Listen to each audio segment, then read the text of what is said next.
This podcast is brought to you by the IIEA, sharing ideas, shaping policy. Good afternoon and welcome to the Institute, to all the people who are looking in on us, and I hope you enjoy our afternoon's talk today. I have a few little housekeeping things to put to you. My name is Nora Owen and I'm on the board of the Institute. The presentation is going to be on the record, and if and when it comes to question time and you want to put in a question, please give your name, and if you are representing an organisation, a university, a college or whatever, please say that as well. People can join in and listen to us and put their questions during this talk if they strike you, or at the end. We are very happy today to have a wonderful speaker. Just a little bit about the event. The European Union is often depicted as a cradle of judicial activism. It's a great term, and a polity built by the courts. In a keynote address today on his award-winning book, The Ghostwriters, Dr. Tommaso Pavone will show how this judge-centric narrative conceals a crucial arena for political action. Now, I read that a few times to make sure I understood what it meant. And what it actually means is that we think the laws all come from the European Union and the people in the offices and that, but in fact, the judges and the lawyers throughout Europe, they also take great political action in creating the laws that they would like to see. He will argue that beneath the radar, European integration unfolded as a struggle between judges who resisted European law and lawyers who pushed them to embrace changes. So unknowns to us, this activity was going on behind the scenes with the lawyers and the judges that we all respect so much. So today, ladies and gentlemen, the name of our event is The Ghostwriters, Lawyers and the Politics Behind the Judicial Construction of Europe. It's an exciting title. I love the title, The Ghostwriters. Dr. Tommaso Pavone is Assistant Professor of European Politics at the University of Toronto and visiting researcher at the Arena Centre for European Studies at the University of Oslo. He's joining us today from Toronto.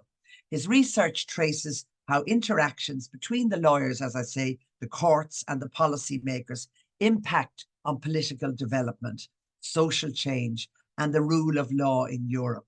He has a PhD in 2019 from Princeton University. And I'm really looking forward to hearing from you, Dr. Tommaso, with this incredible title, The Ghostwriters. So I now going to hand over. Dr. Tommaso will speak for about 20-25 minutes, and then we'll have time for questions. So good afternoon, and you're very welcome to the Institute.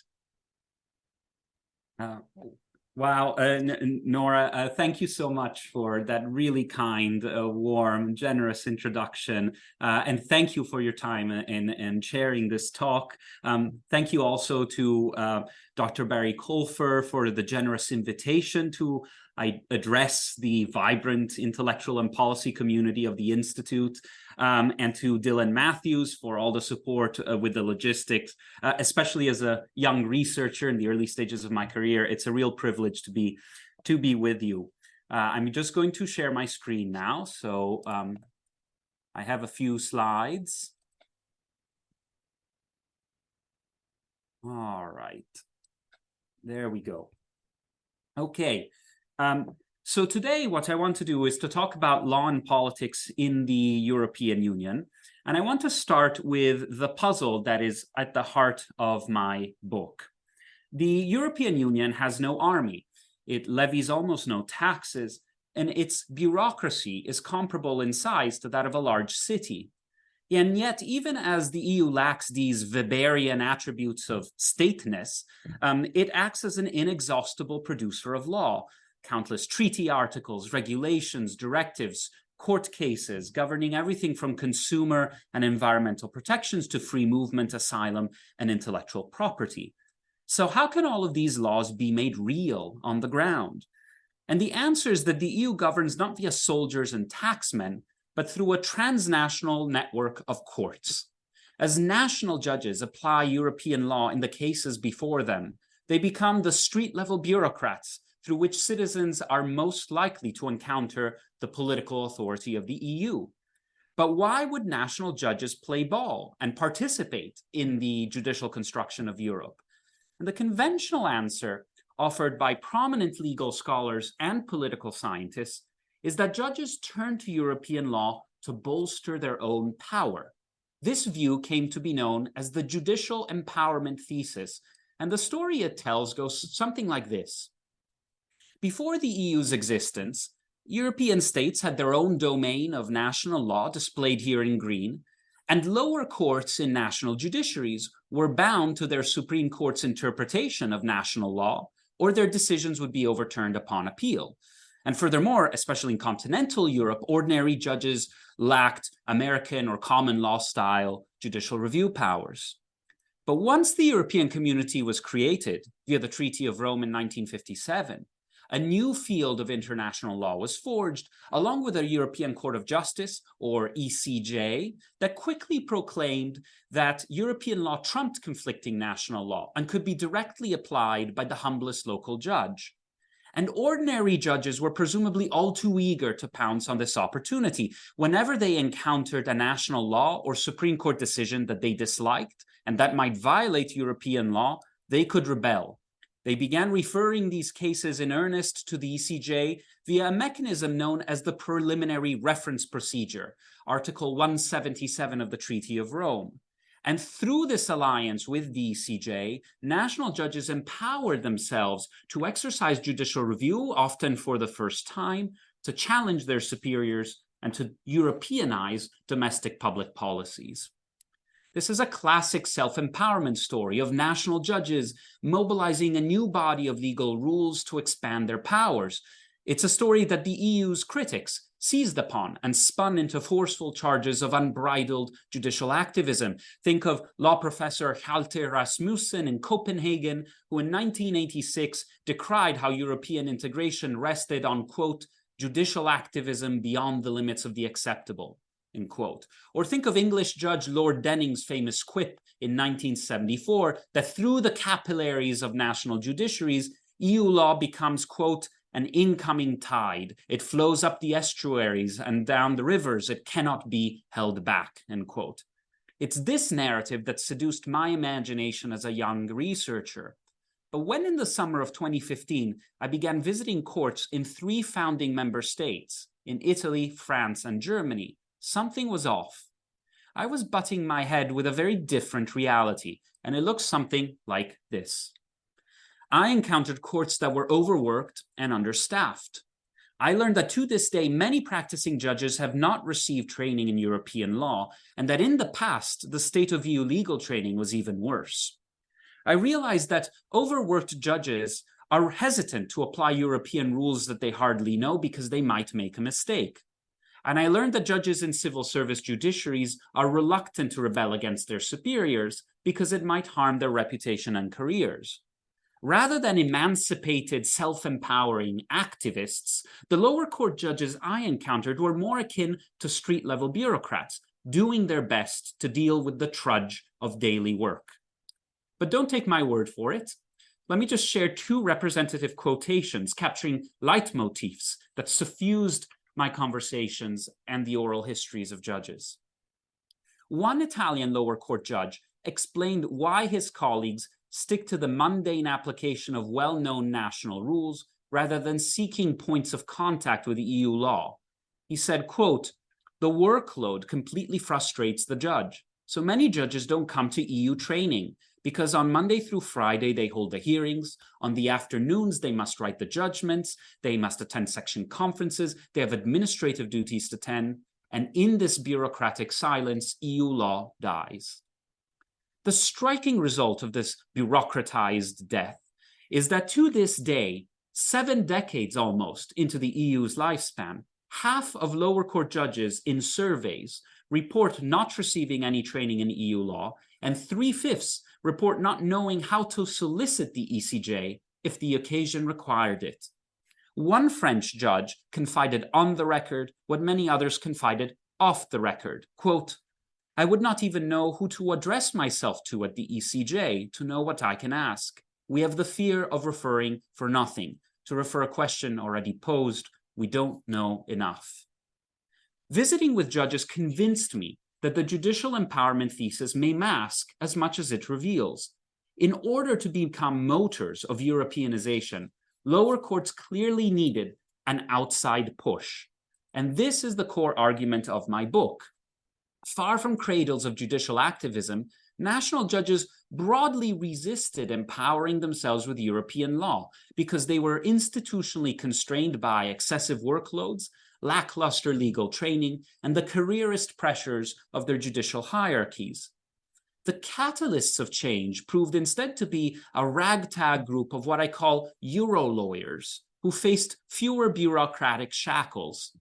Under the sheepskin of rights-conscious litigants and activist courts, these entrepreneurs sought clients willing to break national laws conflicting with European law. They then lobbied judges about the benefits of upholding EU rules, and they propelled them to submit cases to the ECJ by ghostwriting their referrals.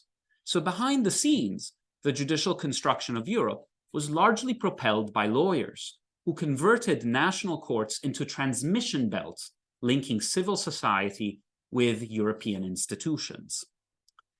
Now, to sort of breezily walk through this argument, I want to briefly outline the research design that undergirds it. I'll show you some evidence of lawyers' impact and how Euro lawyering evolved over time and some of its limits as a repertoire for change. And finally, I'll conclude with some broader takeaways about European integration and putting the EU experience in a broader context. So my book draws on 15 months of field work in the 3 largest founding member states of the EU, that's Italy, France, and Germany. Now, to pick my field sites, what I did is I mapped the distribution of all cases referred by national courts to the ECJ. And you can see these cases here, where the larger the dark blue circle, the more referrals to the ECJ from judges in those locations. And then I chose to visit some cities where courts have historically referred a lot of cases to the ECJ. And I counterbalanced these hotspots of judicial activity with more intermediate or cold spot locations to find out what was missing in those places. Throughout all of this, I gathered several bodies of evidence beyond the litigation data and the maps I just showed you. I conducted over 350 interviews with lawyers and judges. I sought out previously unavailable archival documents from the historical archives of the ECJ, from local newspapers, and from the personal archives of the lawyers themselves. And what I found is that Euro lawyers broke from conventional lawyering. We usually think of lawyers as go-betweens, where you've got a rights-conscious client who solicits a lawyer, that lawyer represents the client's interests before a capacious judge, and the judge issues a decision. Instead, Euro lawyers acted as ghostwriters of judicial policymaking. They were the ones who sought out clients willing to challenge national laws. Those clients then performed agreed-upon solicitations, and then when faced with overworked and undertrained judges, the lawyers would propose ready-made judicial orders that the judges would adopt. So whereas in the go-between model, agency and change flows through the lawyer, in the ghostwriter model, agency radiates out of the lawyer, who becomes the hidden catalyst of court-driven change. Now, the pioneers of this ghostwriting in the 1960s and 1970s were really few and far between. My research led me to the paper trails of just 12 teams of lawyers. Here they are. And as you might expect, these individuals weren't representative of the bar as a whole. They had some distinguishing traits in common. First, all of them remember surviving the Second World War. Some had their property expropriated, lost family members, or had their own close calls with death. So they were very skeptical of state power and committed to a liberal project of uniting European states through law. As one of these Euro lawyers in Germany told me, quote, "I remember the Second World War. I remember the bombing nights. So we have a different approach to Europe. When I'm asked, what are you? I tend to say I'm European and not German. But I must be careful because you might say, Grandpa here is always talking about the war. But it's a fact that for us, Europe was a gift."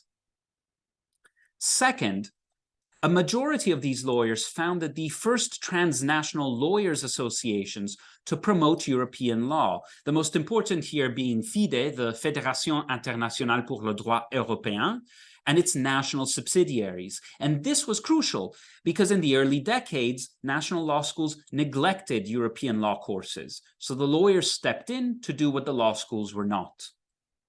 And finally, as I consulted the writings and spoke with the pioneers who are still alive, it was clear that they saw their lawyering as a politics via other means. They were mischievous. They relished their capacity to catalyze reforms through their litigation efforts. As one of these entrepreneurs in Italy told me, quote, "You set the fuse and it exploded with big booms well into the 1980s. There was a sense we could do the unthinkable. We were captured by the beauty of novelty. It wasn't about omnipotence, but about participating."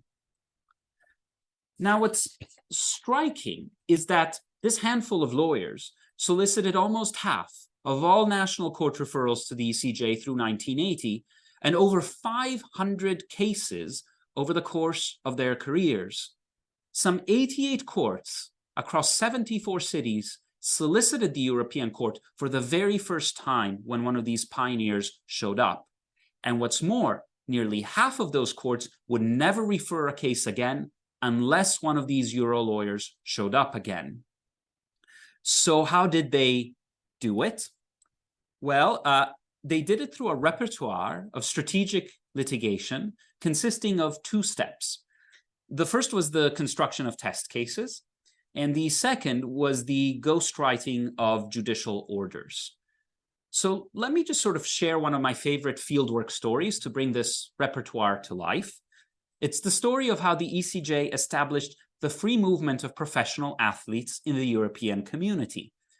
And it turns out that this case was ghostwritten by a Euro lawyer named Vilma Viscardini. Miss Viscardini was a trailblazer. She was the first woman admitted to practice in the northern Italian town of Rovigo. She fell in love with a man named Gaetano Donà, who was active in the European Federalist movement. And in the 1960s, they moved to Brussels to work in the fledgling executive body of the EU in the European Commission. And it was there that Viscardini recalls feeling like she lived in a bubble. Nobody back home seemed aware of the European community's existence. So in the early 70s, she moves back to Rovigo. She starts visiting schools and civic associations to talk about Europe. But people, she says, would look at her funny, like she was recounting fairy tales. And that's when she decided to shake things up via a lawsuit that would demonstrate the real concrete impact that European law could have on people's lives. And she zeroed in on the thing that all Italians and most Europeans seem to care about, which is football. You see, she knew that member states like Italy required that you be a citizen of that state to be employed in one of their football clubs. And she was convinced that this violated European rules protecting the free movement of workers against discrimination based on nationality. So Viscardini reached out to a lawyer friend named Mario Mantero, who happened to be the ex-president of the local football club, and she constructed a test case like this. Mr. Mantero would ask her husband, Mr. Donà, with publishing a recruitment ad in a Belgian sports magazine. And here's the ad from the archives. "Come play for us in sunny Rovigo," the ad says. Mr. Donà would then ask to be reimbursed for the modest expense of purchasing the ad. And then Mr. Mantero, surprisingly, would refuse. "Mr. Donà, you've acted prematurely. Don't you know that Italian law forbids me from even considering to hire foreign football players? No reimbursement for you." And then Mr. Donà, in righteous indignation, would turn to his wife, Miss Viscardini, and sue before the local justice of the peace, who happened to be another family friend and practicing lawyer. And then Miss Viscardini gave the judge a crash course in European law and drafted a referral to the ECJ that the judge adopted without changing a word. As Viscardini confided, quote, "Obviously, I had to prepare everything myself, writing both parties' briefs, as well as the judge's order of referral to the ECJ. And this was all possible because Mr. Mantero and the judge were both lawyers who knew me and my husband personally and who placed their maximum trust in us." this kind of ghostwriting of judicial orders was not a one-off. I was able to verify that it happened time and time again, because during my field work, I got lucky. The ECJ finally opened its historical archives. So I was able to access dozens of dossiers for the first national court referrals to the ECJ. And I was able to compare the lawyers' memos with the judges' decisions. And what I repeatedly found was that the lawyers provided ready-made drafts of referrals to the ECJ that the judges would then copy and paste. A great example of this is from one of the very first referrals by a lower court in France. This case was ghostwritten by a Euro lawyer named Lise Funk-Bretaneau, a Jewish survivor of the Holocaust and an unwavering Euro-federalist throughout her life. In this case, Ms. Funk-Bretaneau challenged regulatory restrictions on dairy exports, and she found herself before the Commercial Court of Paris, and this court was infamous. Not only had it never referred a case to the ECJ before, but in a prior case, when Ms. Funk-Bretaneau had cited the Treaty of Rome, the president of the court had interrupted, "Counsel, what treaty are you talking about?" end quote. So Ms. Funk-Bretaneau held the judges by the hand and engaged in what other Euro lawyers described as spoon feeding. She walked the judges through the A's, B's, and C's of the Treaty of Rome. And then she ghostwrote the exact questions that the judge could pose to the European Court. And the questions were obviously framed to kindly invite the European Court to dismantle trade barriers. And the judge proceeded to copy this text without changing a word. But this Euro lawyering didn't stop in the 1970s. It evolved, and in so doing, it exposed its own limits as a repertoire of change. If we plot the yearly number of preliminary references to the ECJ from Italy, France, and Germany, displayed here in light gray, and then we plot the share of these referrals that were solicited by the pioneering first Euro lawyers, displayed here in black, we can see a striking shift. The 1960s, 70s, and early 80s was truly the age of the pioneers, when a small group of committed Euro lawyers mobilized almost half of all national court referrals to Luxembourg. And you can see this here in the dashed red line, the percent of referrals solicited by the first Euro lawyers. Since the 1980s, however, you can see that their influence has steadily declined as a new cast of actors enters center stage.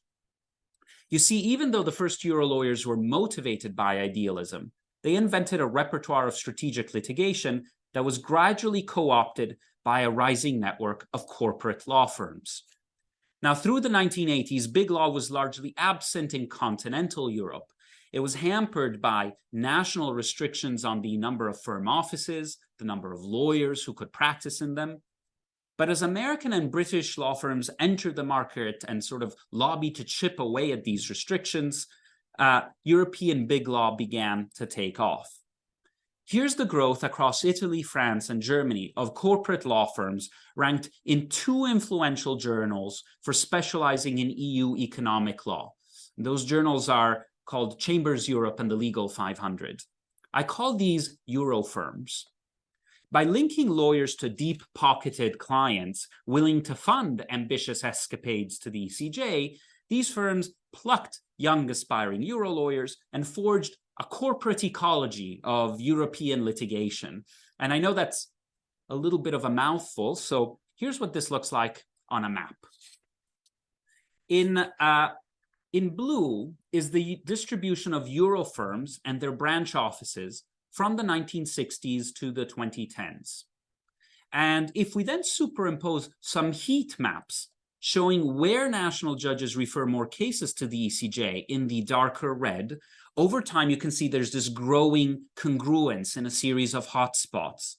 And the reason behind this congruence can be traced to the profound impact that Euro firms have on the legal consciousness of judges. When I conducted fieldwork in wealthy, globalized cities, judges told me that they now take EU law and soliciting the ECJ for granted because they're regularly mobilized by Euro firms. For instance, as one judge in Munich told me, quote, "You don't understand EU law if you don't have contact with the big law attorneys who come to my court every time. This is essential for me to understand how the game is played. You've got to hear it again and again. But outside of these hubs of Euro-lawyering, EU law falls through the cracks. Judges continue to resist it as distant or inapplicable. Representative of what I heard is what a judge in Marseille confided. Quote, "There's certainly business lawyers elsewhere, but we don't see them in our court. So for the judge, in his everyday, EU law remains very far away. It's because of this that we don't apply it. It's not in our DNA to solicit the ECJ. We don't even know how to do it." This uneven judicial enforcement means that the EU's on-the-ground capacity to govern through courts and law remains patchworked and uneven. It varies based on place, based on issue area. So even as the EU expands its attention to, say, improving labor and consumer protections, fundamental rights, environmental rights, the political economy of Euro-lawyering on the ground is moving along a countercurrent.